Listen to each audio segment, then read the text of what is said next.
everybody, I'm back with another video. At least I'm gonna try to. I still have no idea what I'm doing and I'm probably really awkward and who knows if you can even hear me because all I have is an iPhone.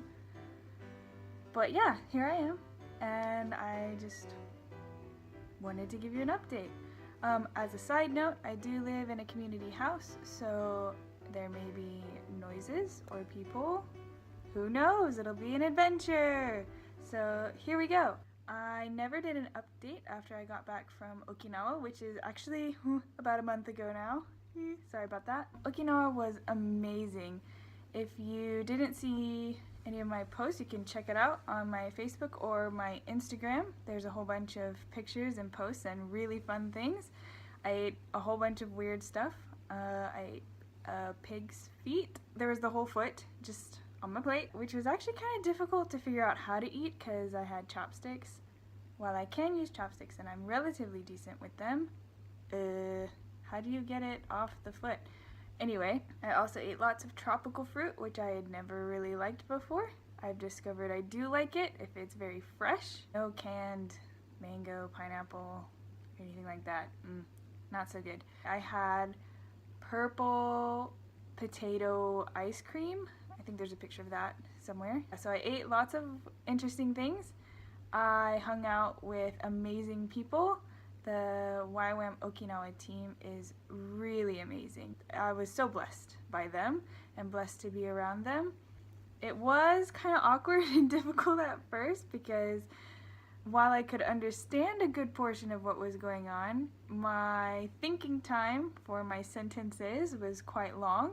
So there's this awkward kind of moment where the other person wasn't sure if I didn't understand or if I was just thinking or did they need to say it again, or it was kind of funny at first. And there were still times when it was just a total who knows what's going on, but it was so fun and I learned a whole lot. Japanese word of the day for you that I learned from Okinawa would be hiyake dome, which means sunscreen. So there you go. I was also really blessed to be able to hang out with one of my cousins who's currently stationed in Okinawa, and I haven't seen him in some years since I came to Japan, I'm pretty sure. So close to or more than 5 years since I've seen him, and I got to hang out with him and his lovely wife and their super cute baby. That was just so fun to be able to see family in Japan, which has kind of been a theme for this year because, you know, earlier my mom and sister visited and then I got to see my cousin, so it's been a really great year on the family in Japan front. I was so blessed in Okinawa, and actually I did send out a post about a girl that I met there. She's actually gonna come visit me in Tokyo later this month, which is super exciting. I was shocked, really happy because I invited her to come, but also a little bit surprised that she is coming because I've met her in person twice, but I'm so pumped, so excited. Yeah, she's gonna come into this crazy international community. I don't think she really knows what she's in for, but we're really excited to love on her, pray for her, and encourage her. It's gonna be amazing. We're all very excited. So yes, I will update you on that later. Very, very excited that she's coming to visit. So that'll be 21st September through the 25th. So near the end of the month. That was Okinawa. And so it's been a month since I've been back in Tokyo. Yes, I can tell my language is a little bit kind of since I came back, but that's okay. I'm still working. I'm still having Japanese lessons once a week. Hopefully I'll be able to improve some more. I've been getting some tips on how to improve conversation from someone who's learned a few languages, so maybe that'll help. Oh, it was my birthday, so now I'm officially 28 years old and still in Japan, still loving it. I still really am so blessed to be here, so thankful to be here. Actually, the other day, it was last week, 2 weeks? Yes, almost 2 weeks ago.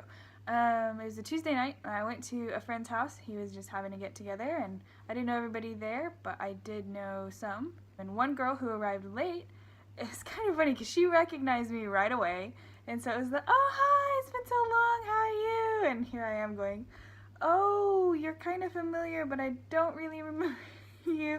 One of those embarrassing moments. But as we were talking, she reminded me that actually it was some years before, I think 2014, back when I was living in an apartment that YWAM was renting. I had invited a group of girls from my church over for a sleepover. Together with my apartment mates, we had a time of worship and prayer, and then we just were hanging out after.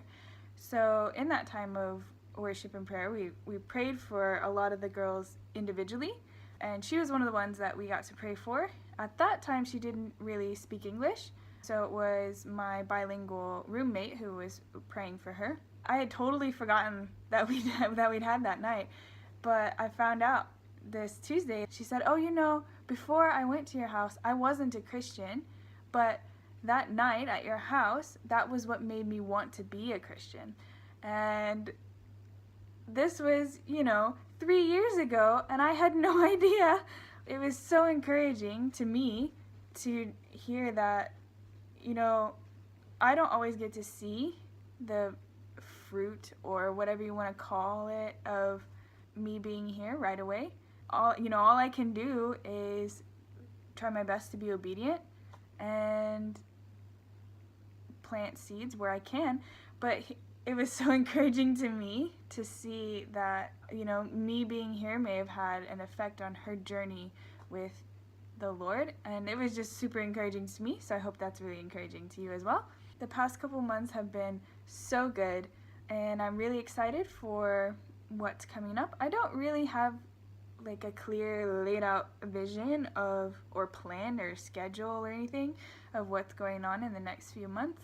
There are some ideas that are kind of nebulous still, so I can't really give you too many details at this